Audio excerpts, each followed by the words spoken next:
that you stick. Okay, so just a quick recap. I went from having 30 follicles, yes, 30, which is a huge number to start with. And then they were able to collect 23 eggs from the 30. As you know, not all follicles have an egg inside, but 23 of them did. 6 of them were immature, and 2 of them were abnormal, which brought my number down to 14. Well, he said I had 12 left, 12 mature eggs, and 2 of them were catching up. So within the next few hours or day or whatever, they would catch up or might catch up. So I went from 12 to 14 eggs, and they fertilized them, and only 5 fertilized. So I was really sad and frustrated with that number because it's a huge gap. So I got an email from my clinic, and she said that out of the 5 embryos that fertilized, 4 are 6 cells and good quality. So that means basically today I am on day 3.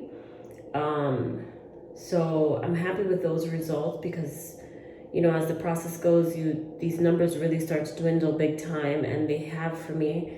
So I've been losing like about 60% of every time I get news. So when she told me that 5 fertilized, I was kind of bummed, and then I've been waiting to hear my results. So I'm not really sure the way things work out here is a bit different from the US. So today is, I guess how it works is day 0 is egg collection day. And then the next day is day 1, 2, 3, and so on. So technically I'm on day 3 today, which I'm gonna ask them because it doesn't make any sense. Today I'm on day 3, and I have, like I said, I have 4 embryos, and they're all 6 cells in each one. So today's day 3, and they want your cells to be anywhere from 6 to 10 cells for a day 3. Is considered good, and then anything under that is just like, it's slowly developing, which can still have a chance of catching up, right? So where I'm confused is that since today's day 3, tomorrow is my transfer day. And they kept saying, oh, transfer is on day 5 transfer. So I guess their grading system is definitely different. It's for sure different, because I was expecting to hear, 5 AAs or, 4 BCs or whatever, right? Well, I asked her on my egg collection day, I said, how do you guys grade? What's your grading system? And she kind of looked like she didn't know what I was talking about. And then she was like, oh, the embryologist will tell you, how your eggs are doing. So whatever, I left it at that, and I was like, okay, I'll ask again. Today, she emails me and she says, the embryologist would like to know how many would you like to transfer? You have 4. And I'm like, well, how am I supposed to make that decision without knowing anything, any meat? So I replied and I said, well, what are the quality of the eggs? What are the quality of the eggs? That way I can know what I would like to transfer. And what is the doctor's recommendation, and what is the embryologist? What is their recommendation, based off the quality of the eggs? And I'm like, I'm 36, I have PCOS, I've had 3 miscarriages, I need some kind of something else to go off of. So she replies and she says, well, the doctor always recommends 1 transfer. which is honestly my goal too. Like I would prefer to only transfer one, depending on the quality, right? And then she says that the embryologist said that I can either do one or two, that they recommend one or two, and that the 4 eggs are really good quality, really good quality. This is word for word, really good quality, and they're all 4 of them are 6 cells, have 6 cells, which matches up to a day 3 embryo. So I said, okay. So that's where my head starts spinning. So I'm like, I thought I was on day 4. I don't know. So now I'm confused if I'm doing a day 4 transfer, which is tomorrow, a day 4 transfer, or a day 5 transfer, which is what they've been saying. So my point is, and then I'll ask them again when I go tomorrow, they don't do a grading system, because every time I ask, nobody gives me like a grade number. It does kind of suck not to have like the actual number grading so that I can know exactly like where I stand. It does sound great to hear that they're good, very good quality. I'll take it where I'm left at tomorrow. Hopefully they all survive, but that's may not be realistic, since you lose about 40 to 50% after day 3. That's just average, right? So I might be left with 3 or 2. I don't know. There's women that are left with 1. There's women that are left with 0. So I really just hope,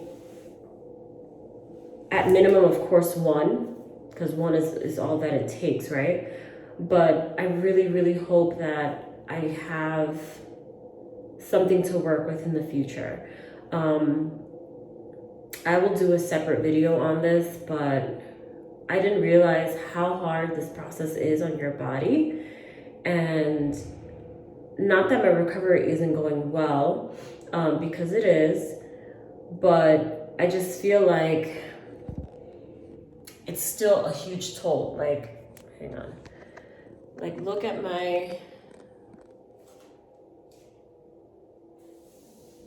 I'm still really bloated. I'm still very, very bloated. And of course, you know, I'm sore. And, you know, just to go through everything that I went through, you know, with my recovery, like the constipation and just everything, like from, you know, all these injections and all this stuff. It's just like to go through all that stuff again. And I know if you've been through it, you know exactly what I'm talking about. And there's women that do it and are very, very successful, and they're happy that they did it again. And to be honest, if I had to do it all over again, I will for a baby. But I just hope and pray that that is not the case, and I don't have to. And I pray that, you know, I know that these numbers dwindled down, so I just pray that they stay somewhat fairly high. If I can just end up with 3, I'll be so happy. 3 embryos, blastocysts, I'll be really happy. But yeah, so I think I'm making the right decision to transfer 1 at a time. I will question them more tomorrow. Oh, this lighting is the best. I have this beautiful, huge, I don't know, well, you can't see the details of it, but I love big windows. I'm actually in this is my Airbnb. After egg collection, we went to Berlin and explored Berlin for a little bit. And then I came back to Prague, and I'm here at this new Airbnb, which is really cute. They have like a cute bookshelf behind me, kind of light on the books. But it's actually pretty big. But yeah, so I think I'm making the right decision and transferring the 1 egg. I started taking Lovenox injections last night. That was my choice, actually. So let me sit down here. So I decided that I was gonna take the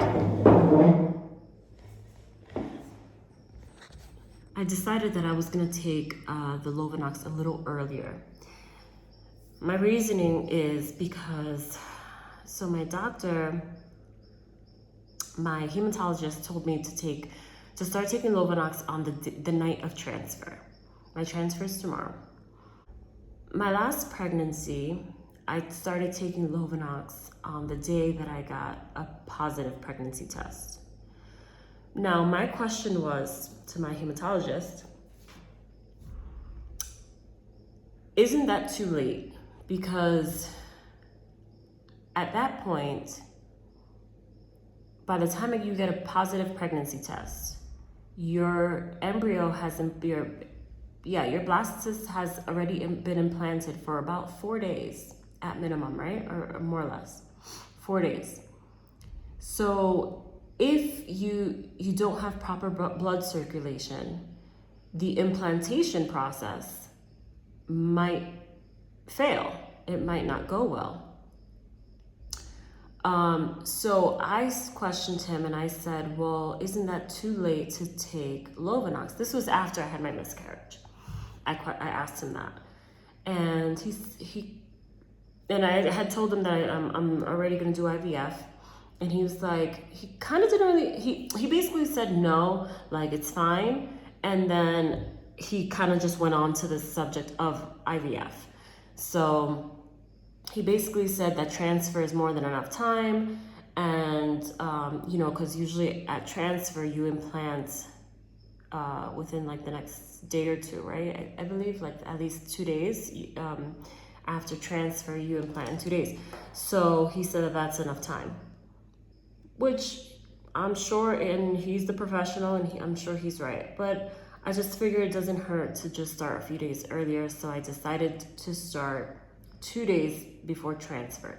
I started last night. I'll do a dose tonight, and tomorrow is my transfer, and I'll continue to take Lovenox until I give birth. The injection sucks, like I said. I hate it, but it's crazy to think that we have to do all this just to have a baby. And don't get me wrong, I'm not saying like it's worth it and I'll do it over and over. However, there's women that don't need any of this. They just get pregnant. And I just keep thinking of that, and it's just like, it's crazy, like everything we go through on this infertility journey, and it's just like all you want is a baby, I know there's a small group of us that do, or a fairly big group actually, that go through this, and only you guys understand, really, truly only you guys can understand. Like I have friends and family that tell me all the time, like, just remain hopeful, just stay positive. I know it's hard, easier said than done, but stay positive. And it's just like everything that goes into this. You don't understand all the disappointment that we have been through just to get to this point. And waiting, all the waiting that we do, there's so much waiting. It's unbelievable. And this is my first IVF cycle. I have a whole newfound respect for women that go through IVF and go through cycles and cycles. Failed IVF. It's almost time, guys. I'm just waiting for the doctor to come in and talk to me about the embryos.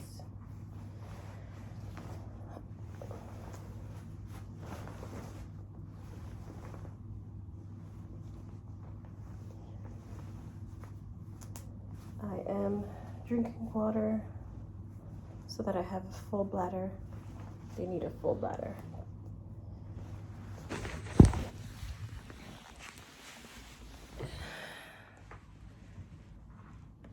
I'm pretty early for my appointment.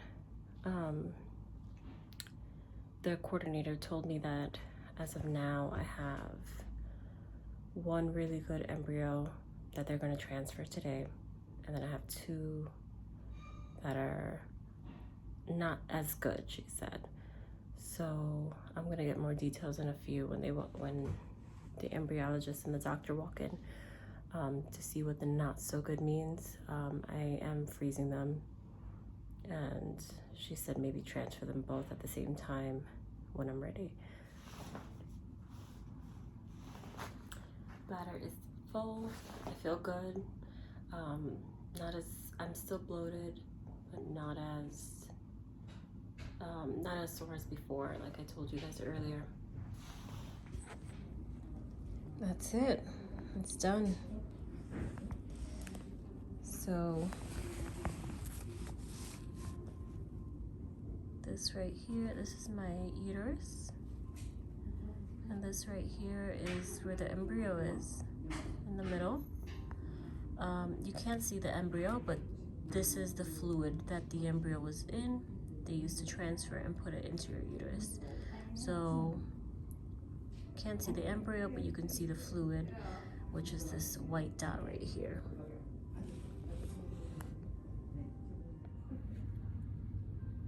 Can't believe it's over. My baby's in me. Just needed to grow. I'm so happy. So, a quick update. It's not really the turnout that I expected. So I ended up with 3 embryos. I have one that's great quality, and I have another one that I have 2. So basically I have 3 embryos. I have one that's great quality and 2 that are not so great quality, but they couldn't tell me a grade because it's a Marula, I think it's called. I don't know, probably messing the whole thing up. But anyways, which is day 4, and tomorrow they turn into blastocysts. But it's currently, they're gonna freeze it at day 4. So they're gonna freeze it at day 4. So they're gonna be, I'm gonna have 2 embryos, 2 day 4 embryos, 2 Marillas, and they'll be frozen for 2 years is what I paid for. But I don't know the quality of them. I asked, and I was in the room with the doctor, the embryologist, the coordinator, and I don't know the other lady, but she was the one doing the ultrasound. I guess the ultrasound tech. She was the 4th person. And I was just asking, like, how do I know if they're good? And the embryologist was like, oh, it's excellent quality. And I was like, oh, that's great, but how about the other 2? Like, I know the one is good quality, but I need to know the others. And she's like, well, I can't tell you that because they're Marillas, and right now, like, yesterday they you know, you can count the cells, but they had 6, but today you can't because it's all like compact. She's like, you would have to wait for day 5 to know exactly the quality that I'm looking for, the details. So here we are. It's kind of a big question mark, I guess. Besides that, I feel great. It was very quick. It's a little uncomfortable. It's like it's like a little step above pap smear. So they put that clamp thing to open you up, and that's probably the most uncomfortable part of it. The doctor like turned it, and that was kind of painful, but and then she's also pressing your bladder, which is full. So it's just uncomfortable. It's nothing bearable though. Nothing unbearable, excuse me. It's just uncomfortable and doesn't take long. It's just they do what they do, and you see the catheter, I think it is, going into your uterus, and And then you see the little white dot, which they showed me the whole process. So it's pretty cool to see. Happened fairly quickly too, though. So I'm just laying down for a second. You're not required to lay down, but they said take your time, and you can get dressed and leave when you're ready. I did get progesterone to see my progesterone levels. I will get the results on Monday, so they're closed on the weekends. Can't go swimming, no saunas, 5 days, no sex for 5 days. I'm told I'm supposed to take my blood test in 2 weeks, which is the 24th of June. And a P test I'll definitely take sooner. I just don't know when. Like a home pregnancy test. I'm just hoping and praying that this one embryo that you stick. Hi guys, thanks for watching my journey. Thanks for following me. Thanks for being my support. This is actually, vlogging this journey is actually very, what's the word I'm looking for? It's very therapeutic. So I'm glad I did it. I'm glad I shared my experience. All right, guys. Thanks for watching. Don't forget to subscribe and give me a thumbs up.